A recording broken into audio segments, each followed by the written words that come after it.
Most of the times, I end up having similar problems and thereby very close, similar solutions. How can I come up with variedly different disjointed sets of problems and different sets of solutions? Is there an art and a science to this approach?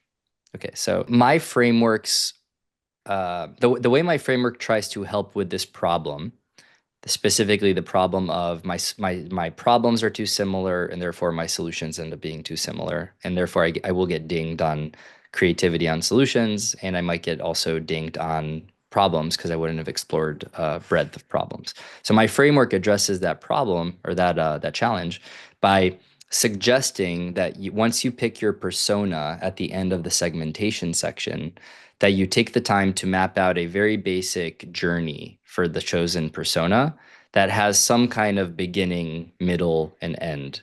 That could be a week in the life of, a day in the life of, if you're creating like a brand new experience that doesn't anchor to a existing product, or it could be a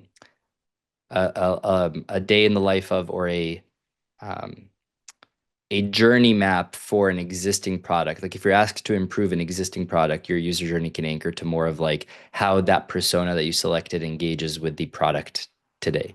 Having some kind of before engagement, during engagement, after engagement kind of journey.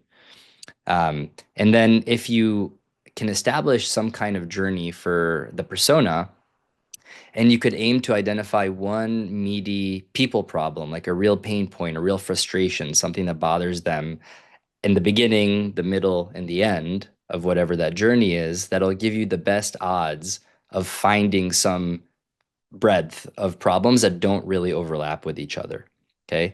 The alternative to doing things this way, and some of you might do this during the homework, and it's totally okay because I think it's important to coach it on it, and you have to kind of experience it to see it. But sometimes a candidate might feel like the biggest problem is at the beginning of that journey. Okay, and I'm not going to tell you what that means in the context of this, but basically they'll come up with like three flavors of the problem that all tie to like this part, and then that's where they're getting hung up is they don't realize that they're doing that. So as a result, they don't come up with any problems here and here. So that's kind of my advice on how to make sure you give yourself a best chance of coming up with different problems, is really try to spread the problems out across that journey that you create.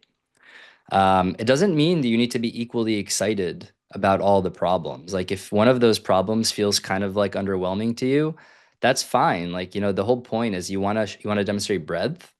So just make sure they're real problems, even if they don't come up that often or they don't hurt that much, list them. And then what you're going to be able to do is you'll have grounds to be able to describe the rationale to the interviewer about why you chose one problem over the other ones.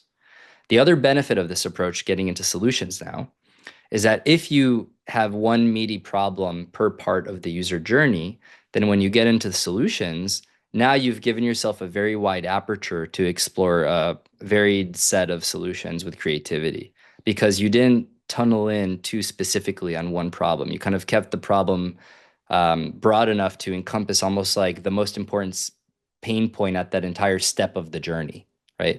So when you could start to think of different ways of coming up with solutions to that. And then last thing I'll say before I hand it off to Brian about how to come up with creative solutions is thinking about leveraging existing capabilities of the platform, but from different angles, right? So I think you could come up with like science fiction moonshots if you want. You don't really get extra credit for doing like moonshots. And if anything, having a path to shipping, like a feasible path to shipping, is important. So I would generally avoid going all the way into the moonshot sci-fi realm. And you could come up with um, let's call them incremental solutions that will solve that problem and pass the interview. So you don't have to kind of reinvent the wheel in this interview. But if you come up with two com two very similar ways of doing the same exact thing, but like one uses AI and one uses like traditional software, the difference between the two solutions you come up with might not be meaningful enough to demonstrate to the interviewer that you're creative, right? So they want to see like really divergent approaches to solving the same problem.